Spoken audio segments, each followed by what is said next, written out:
વાત કરીએ વડોદરાની। વડોદરા શહેરમાં કાળઝાળ ગરમીનો અનુભવ લોકોને થઈ રહ્યો છે।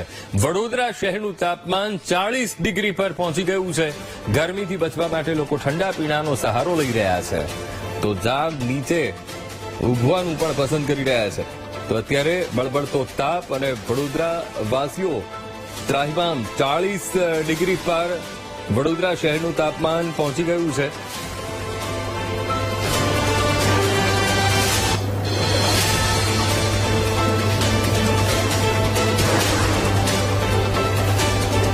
તો આજ મને સંવાદદાતા માનુ ચાવડા લાઈવ જોડાઈ ગયા છે। માનુ, કેવી સ્થિતિ છે? એક તરફ બળબડતો તાપ અને વડોદરા શહેરનું તાપમાન 40 ડિગ્રી પાર।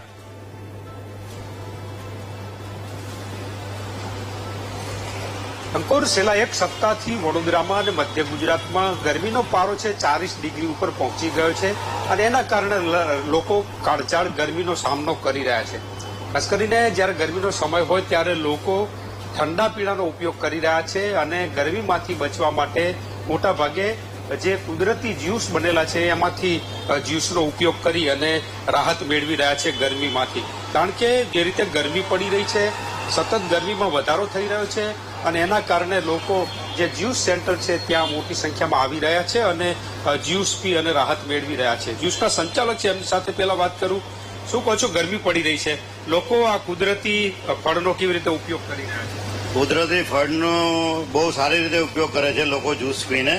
અમારે ત્યાં અત્યારે સિઝન પ્રમાણે જે કુદરતે આપેલું છે, વોટરમેલન છે, મસ્કમેલન છે, મેંગો જ્યુસ છે, પછી બીજા જે અવનવા બધા નવા ફ્રૂટો આવે છે એના જ્યુસ છે, એ બધા લોકોની બહુ ડિમાન્ડ હોય છે અને એ રીતે લોકો ઉપયોગ કરે છે। કુદરતી બનેલા જે જ્યુસ છે એનો ઉપયોગ કરી રહ્યા છે। અહીંયા કેટલાક ગ્રાહકો છે, એમની સાથે પણ વાત કરવાનો પ્રયત્ન કરું। શું કરે બેન, જ્યુસ પી રહ્યા છો, गर्मी में कितनी राहत मળી રહી છે, શું ઉપાય કરો છો? फ्रेशनेस देता है और थकान से हम आते भी है तो थोड़ा सा अच्छा भी लगता है, फीलिंग नाइस, समथिंग ग्रेट। अभी भी ज्यादा गर्मी हो रही है, बहुत गर्मी है, इससे ज्यादा गर्मी कहीं पे नहीं हो सकती। જે પડી રહી છે એના કારણે ગરમીમાંથી રાહત મેળવવા માટે વિવિધ પ્રકારના જ્યુસનો ઉપયોગ લોકો કરી રહ્યા છે।